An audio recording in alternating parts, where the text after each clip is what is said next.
He kicked his Barren wife out of his mistress's baby shower until the doctor exposed the truth. James was a successful businessman, well known in his city for his sharp mind and impeccable work ethic. He had built his career from the ground up, moving up the corporate ladder faster than most of his colleagues. His life seemed perfect on the surface. An elegant home, expensive cars, vacations to exotic places, and a wife, Clara, who was always by his side. They had been together for more than a decade, but despite all their success, there was an emptiness in their relationship that neither of them could ignore. James loved Clara, but their marriage had changed over the years. They had been high school sweethearts, and their love story was like something out of a romance novel. But as they got older, the spark between them began to fade. The late nights at work, the endless business meetings, and the growing distance between them took a toll. But the one thing that bothered James more than anything else was their inability to start a family. Clara had always dreamed of having children, but for years they had struggled with infertility. At first, they tried to stay hopeful. They went to doctors, took all sorts of treatments, and even considered adoption, but nothing seemed to work. James began to feel trapped in a marriage that lacked the one thing he wanted most: children. He would come home after long days at work and look at Clara with a mix of sadness and frustration. She would smile at him, trying to hide her pain, but he could see it in her eyes. The longing for something they both wanted but couldn't have. As time passed, James became more and more distant. His once loving attitude toward Clara turned into indifference. He would go to work early and come home late, and when he was at home, he would often retreat into his study to work. Clara, feeling the isolation, would try to engage him in conversation, but it seemed like there was always something more important than spending time together. She tried to fill the void by keeping herself busy, joining book clubs, attending yoga classes, and spending time with friends. But it didn't take long before she realized that something was deeply wrong in their marriage. What Clara didn't know was that James had started seeing someone else. Her name was Anna, and she was younger, more vibrant, and seemingly the complete opposite of Clara. Anna worked as an assistant at one of James's business partners' companies, and they had crossed paths at a few meetings. From the very first time they met, James was drawn to her. She had a carefree attitude, a lightness that James found refreshing, especially after all the weight he carried from his failed attempts at having a family. What started as innocent flirtation soon turned into something more. At first, James felt guilty. He loved Clara, after all, but the guilt quickly faded as he became more involved with Anna. She didn't judge him for his struggles with infertility. In fact, she promised to be the family he had always wanted. She would give him a child, something he never thought was possible with Clara. The idea of a fresh start, a new chance at becoming a father, filled him with excitement. He started sneaking around, spending more and more time with Anna, keeping his affair hidden from Clara. He told himself it was just a temporary escape, something to relieve the tension that had built up in his life. As Anna's pregnancy progressed, so did the secrecy. James became more involved in her life, helping her with doctor's appointments and taking her out for dinner, all while keeping Clara in the dark. Every time Anna texted him, he felt a surge of excitement, a feeling he hadn't felt in years. He began to view Anna as his future, while Clara, who had once been his world, began to feel like a distant memory. Clara, on the other hand, had no idea what was happening. She had become so focused on their attempts to conceive, trying everything she could to help James feel loved and supported.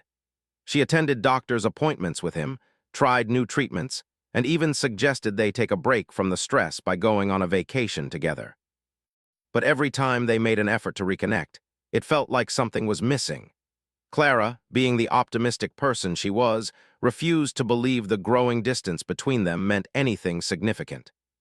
She convinced herself that things would improve, that they just needed more time. As the months passed, the emotional distance between Clara and James grew wider. He stopped making an effort at home.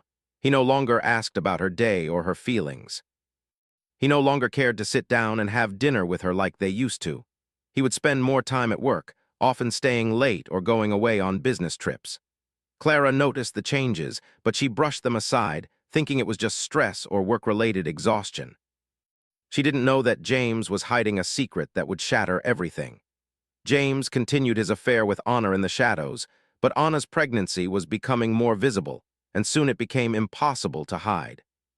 Clara began to notice the small things: the late-night texts James was receiving, the odd excuses he made for being gone, the change in his behavior. She didn't want to jump to conclusions, but her gut told her something wasn't right. And then, one day, it all came crashing down. James had been planning Anna's baby shower for weeks. It was supposed to be a small gathering, just a few friends and family to celebrate the coming of Anna's child. But as the day of the event approached, Clara began to feel a sense of unease. She had no idea why, but she felt like she should be there. So when James casually mentioned that Anna had invited them both to the baby shower, Clara agreed to go, thinking it was just another step toward rekindling their relationship. She wanted to believe everything was fine, that they were still a family despite the distance between them. Little did Clara know, the baby shower would be the moment that would change everything. The day of Anna's baby shower arrived, and Clara felt a strange mix of excitement and anxiety. It had been weeks since James had casually mentioned it, and she had never really given it much thought. At the time, it seemed like a simple gathering, something that James would attend out of obligation. But now that the day had come, Clara couldn't help but feel that something wasn't right. She couldn't quite put her finger on it, but there was a nagging feeling in her gut, a feeling that something wasn't as it seemed. James had been distant for so long, and yet Clara still held on to the hope that everything would eventually get better. She wanted to believe that they were just going through a rough patch, that the love they once shared could somehow be rekindled. But as she stood in front of her mirror, adjusting her hair and putting on her favorite dress, she wondered if she was just lying to herself. It had been months since she had felt truly close to James, and every day it seemed like he was slipping farther away. She couldn't remember the last time they had laughed together or even shared a quiet moment. The intimacy that had once defined their marriage was now a distant memory. When she walked into the living room, she found James standing by the door, his usual smile nowhere to be found. He was dressed in a neat suit, looking sharp, but there was something off about his expression. He didn't seem excited about the event at all. Clara caught a glimpse of his phone on the table, and for a moment she felt a pang of curiosity. She had always trusted James, but there were moments when she wondered if she really knew him anymore. Today, however, she pushed the feeling aside. It was just a baby shower after all. "Are you ready?" James asked, his voice distant. "Yeah, just a minute," Clara replied, trying to sound upbeat. "It's nice of Anna to invite us, don't you think?" James didn't respond right away. Instead, he adjusted his tie and gave her a forced smile. "Yeah, sure," he said quietly. "Let's go." The drive to Anna's house was quiet. Clara tried to make small talk, but James barely responded. She could feel the tension building between them, but she didn't want to admit it. She didn't want to acknowledge that her worst fears might be true. As they pulled into the driveway of Anna's house, Clara couldn't shake the unease that had settled in her chest. The house was large and well-kept, with a beautiful garden out front, but it felt strangely empty to her. As they approached the door, Clara noticed a few cars parked in front of the house. She recognized some of the names from James's business circle, but there were a few unfamiliar faces as well. That made her even more curious about what kind of event this would be. When the door opened, Clara was greeted by Anna, who wore a warm smile. "Clara, so glad you could make it," Anna said, her voice sweet but almost too cheerful. "James told me you'd be coming." Clara returned the smile, though her stomach churned. "Thanks for the invite. It's nice to meet everyone." Anna led them into the living room, where a group of people were chatting and laughing. The room was decorated beautifully, with pastel balloons and banners hanging from the walls. The center of attention was a large table filled with gifts and a cake shaped like a baby bottle. The guests seemed to be enjoying themselves, but Clara couldn't shake the feeling that something was off. She noticed how James's attention seemed to be completely focused on Anna, as if she was the only person in the room. His eyes followed her every move, and Clara couldn't help but feel like an outsider in her own marriage. As the party went on, Clara tried to mingle with the other guests, but she felt uncomfortable and out of place. She couldn't understand why James wasn't paying attention to her, why he was so focused on Anna. He had barely looked at her since they arrived, and every time he spoke to her, it felt like he was just going through the motions. She tried to brush it off, telling herself that maybe he was just caught up in the excitement of the event, but deep down, she knew something wasn't right. After a while, the atmosphere in the room grew increasingly tense. Clara could see that James was spending more time with Anna, laughing and whispering things to her that Clara couldn't hear. She felt a lump form in her throat. It was hard to ignore the way James's eyes lit up when Anna was around. It was the same look he used to give her when they were first together, the look of someone deeply in love. Clara had once believed that look was reserved for her, but now it was clear that it was meant for Anna. Feeling more and more alienated, Clara stepped outside for a moment to get some fresh air. The cool breeze did little to calm the storm brewing inside her. She stood by the side of the house, staring at the garden, her mind racing. Was it possible that James had fallen out of love with her? Had he already moved on with Anna? Clara didn't know what to think. She couldn't help but wonder if all the years of trying to conceive had driven him to seek comfort elsewhere. He had never directly blamed her for their infertility, but now, standing here, it felt like he was blaming her in his own way. As Clara turned to head back inside, she was stopped by the sound of laughter from the other room. She froze for a moment, unsure of whether she should go back in or leave. She knew she couldn't stay there feeling like this, but she also didn't want to leave without confronting the truth. Taking a deep breath, Clara returned to the party. But as soon as she stepped inside, she was hit with a wave of humiliation. James was standing next to Anna, his arm casually around her waist, laughing as if there was no one else in the room. Clara's heart sank. She felt as though she had walked into a scene that wasn't meant for her to see, a scene that exposed everything she had been too afraid to face. She could feel the sting of tears welling up in her eyes, but she forced herself to hold them back. She wasn't going to let James see how much he was hurting her. Not now, not like this. It was then that Anna turned to Clara with a bright smile. "Clara, I'm so glad you could make it. I know James was really hoping you'd be here." Clara nodded, her throat tight. "I'm glad to be here," she said, her voice barely above a whisper. The rest of the evening felt like a blur. Clara stayed for a little while longer, but she couldn't shake the feeling that she didn't belong there. The room felt suffocating, the laughter too loud, and every glance between James and Anna felt like a reminder that she was no longer a part of their world. Eventually, she couldn't take it any longer. She made up an excuse to leave, and James didn't even try to stop her. He didn't seem to care.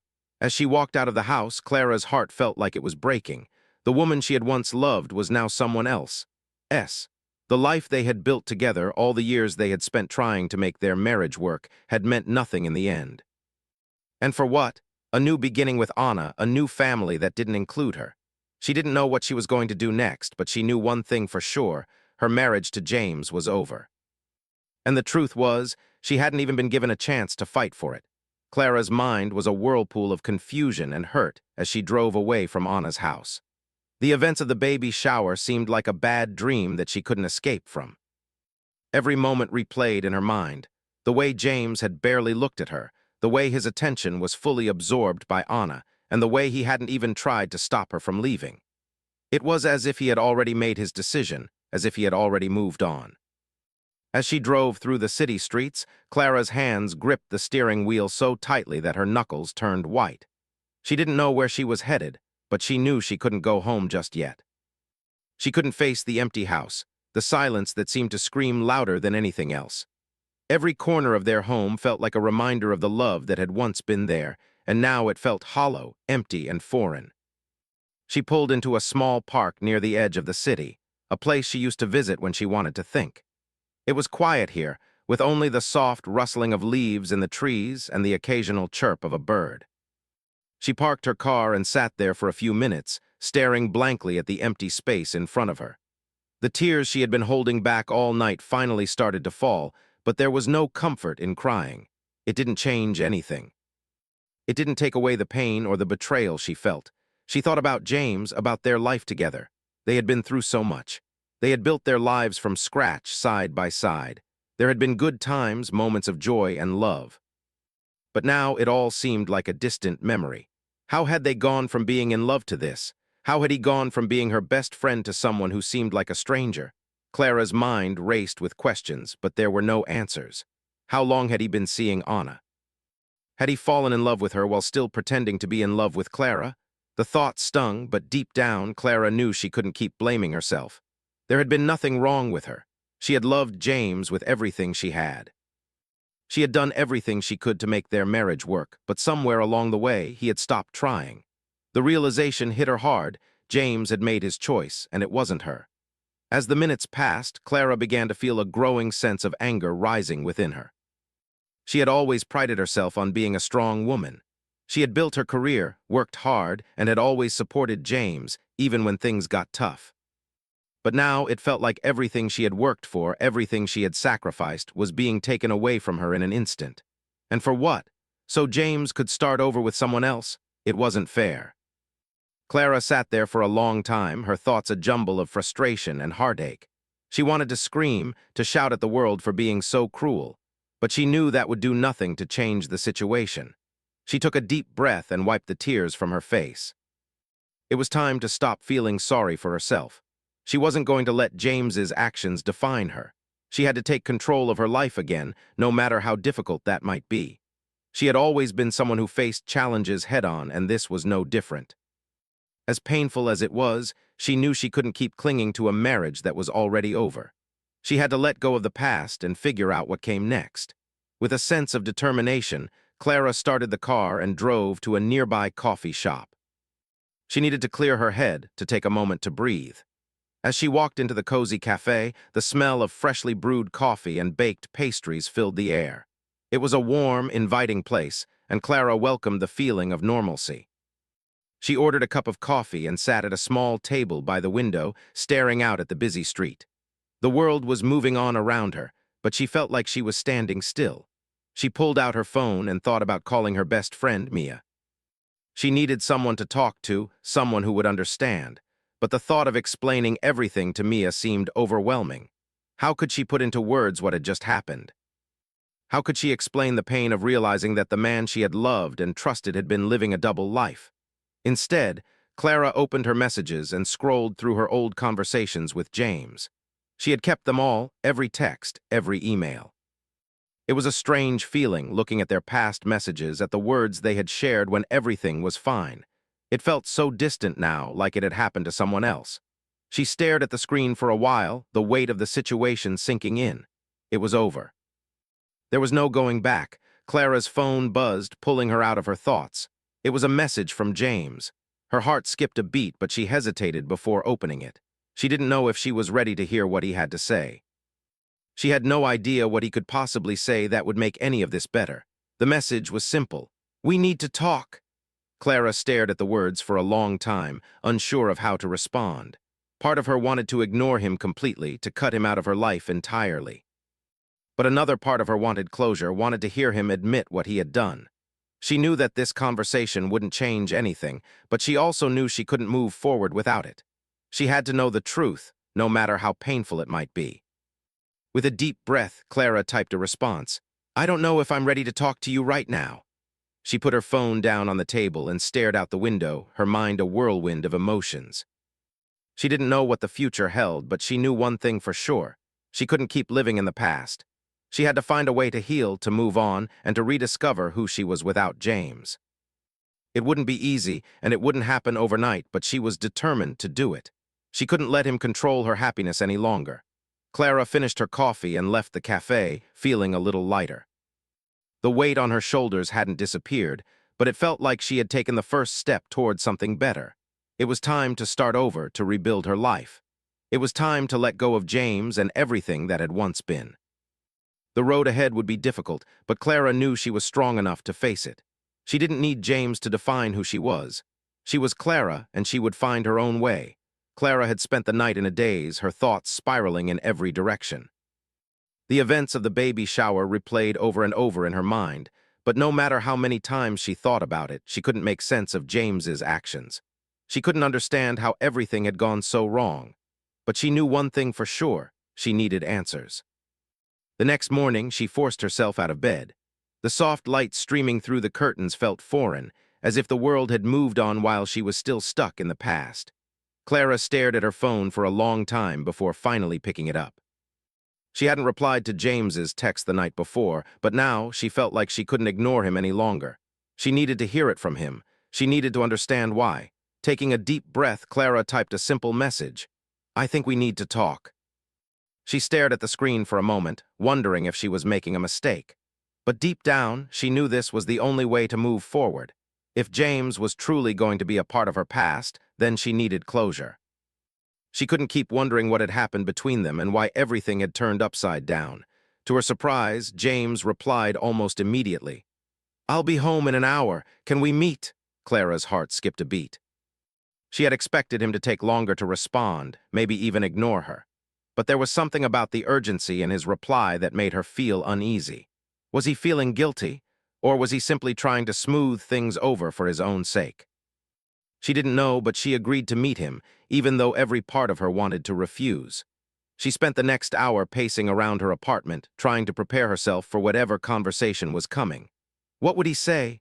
Would he apologize for his actions? Or would he try to justify them? Clara wasn't sure what to expect, but she knew she needed to hear the truth, no matter how painful it might be. When James arrived, Clara opened the door and stood there for a moment, unsure of what to say. He looked the same as he always did, well-dressed, confident, and composed. But something about him seemed off. He wasn't smiling, and his eyes lacked the warmth they once had. There was a coldness in them now, something Clara had never noticed before. "Clara," James said softly, stepping inside. "We need to talk." She nodded, her throat tightening. She couldn't find her voice just yet, so she motioned for him to sit on the couch. The silence between them felt heavy, almost suffocating. James hesitated for a moment before sitting down, his posture stiff. Clara could tell he was nervous, but it didn't make her feel any better. If anything, it made her feel even more uncertain about what was coming. "I'm sorry," James began, his voice low and measured. "I know I've hurt you and I don't expect you to forgive me, but I want to explain." Clara crossed her arms, trying to control her emotions. "Explain," she repeated, her voice barely a whisper. "Explain what, James? How you kicked me out of Anna's baby shower? How you've been seeing her behind my back? How you've been lying to me for months?" James's face twisted with guilt, but it wasn't enough. It wasn't enough for the pain he had caused. Clara felt anger rising inside her, but she held it in. She needed him to say the words to admit the truth. "I never wanted to hurt you," James said, his voice breaking slightly. "I really didn't, but things between us, they weren't the same anymore. I felt like I was losing myself. I felt like I was stuck and I didn't know how to fix it." Clara's chest tightened. "You think that gives you the right to lie to me, to cheat on me, to make me feel worthless?" James shook his head quickly, his eyes pleading. "No, Clara, that's not what I meant. I wasn't trying to make you feel worthless. It wasn't about you at all. It was about me. I've been so focused on trying to have a child, trying to make our lives perfect, that I didn't see how much I was pulling away from you. I was blind to what was happening, and then when I met Anna, it felt like everything I had been searching for just appeared." Clara stared at him, her mind reeling. "So you left me for her because you thought she could give you what you wanted, a child?" James looked down, his hands clenched together. "Yes," he admitted quietly. "I thought if I had a child, if I could start over, maybe I could fix everything. But I was wrong. I was so wrong. I thought I could find happiness with Anna, but I realize now that what I had with you was real. You were always the one I needed, Clara." Clara's heart ached at his words, but she didn't know if she could believe him. How could she trust him after everything he had done? How could she believe that his feelings for her were real when he had thrown everything away so easily? "I don't know what you want from me, James," Clara said, her voice trembling. "You've already made your choice. You've already moved on. And now you expect me to just forgive you." James reached out, but Clara quickly pulled her hand away. She couldn't let him touch her. "Not now." "I don't know how I feel about anything right now," she continued. "I don't know how I feel about you, about us, about any of it." James's face softened and he leaned forward slightly, his voice full of desperation. "Clara, please, I'm so sorry for everything I've done. I've hurt you in ways I can never fix, but I'm asking you to give me a chance. I want to make things right. I want to be with you again. I made a mistake and I'll do anything to prove it to you." Clara's emotions were a tangled mess of anger, hurt, and confusion. She wanted to believe him. She wanted to believe that he truly cared and that they could find their way back to each other. But how could she? How could she trust a man who had betrayed her so completely? "I don't know if I can forgive you," she said, her voice thick with emotion. "I don't know if I can ever trust you again." James fell silent, the weight of her words sinking in. They sat there for a long time, neither of them speaking, as the tension in the room grew thick. Finally, Clara stood up, her heart heavy with a sense of finality. She didn't know what the future held, but she knew she couldn't keep living in the past. "I think we both need some time apart," she said softly, her voice steady.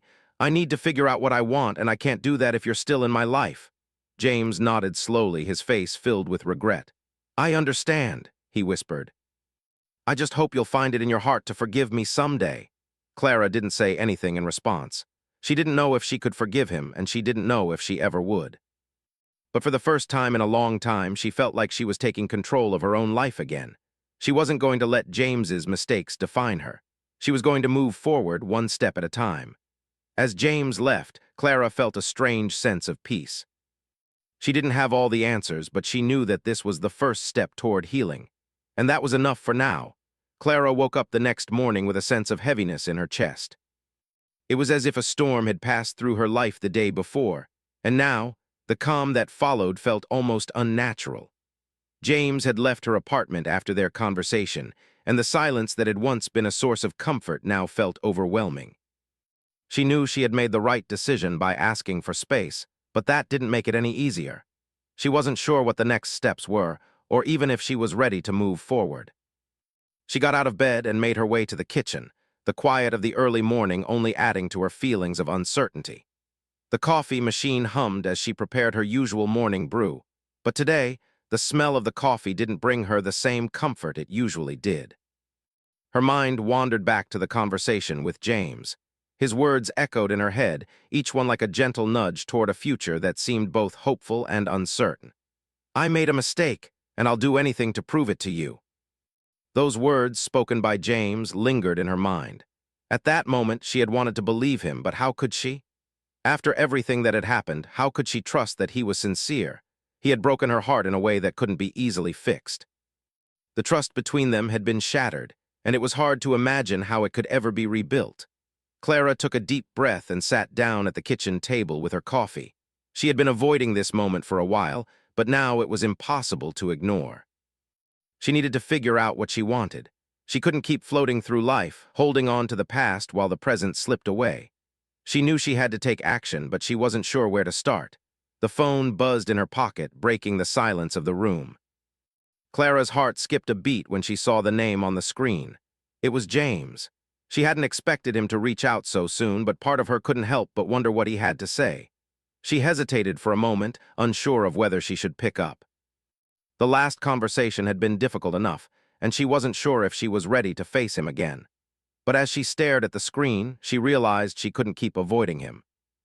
She had to know if he was truly serious about repairing their relationship or if he was just looking for a way to ease his own guilt. With a deep breath, Clara answered the call. "Clara," James's voice came through, tentative but familiar.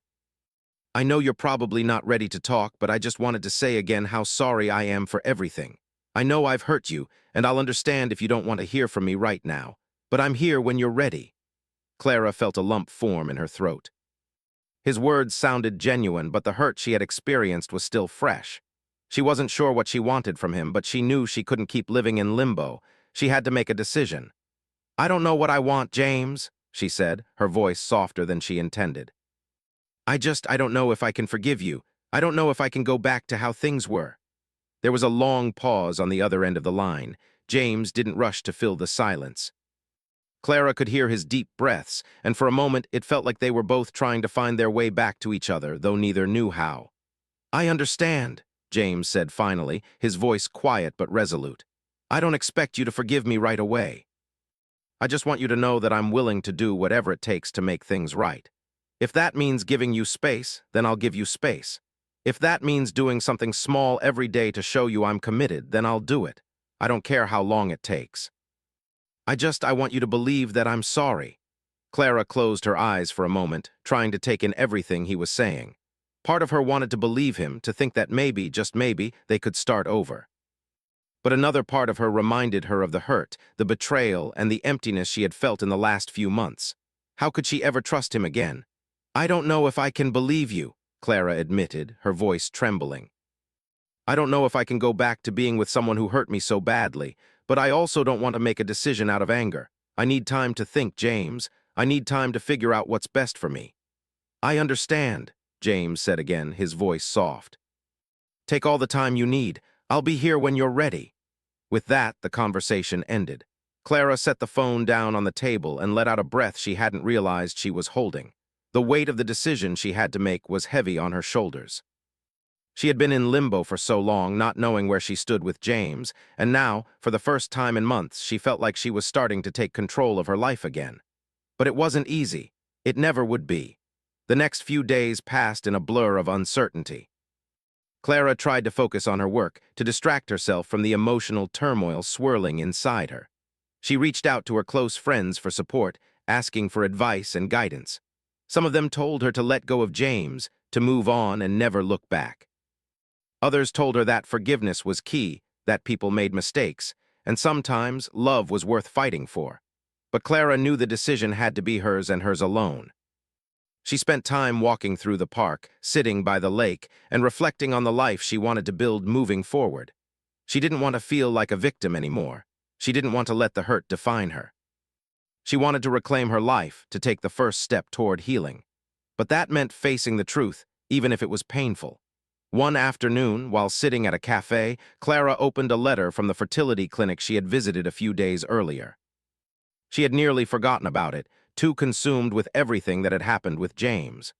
The letter contained the results of her recent tests, and as she read through it, a sense of shock and disbelief settled in her chest. The doctor's words were clear. Clara was perfectly capable of having children. Her reproductive health was in excellent condition, and there was no reason why she couldn't become a mother. She wasn't barren as James had believed. It was a revelation that changed everything.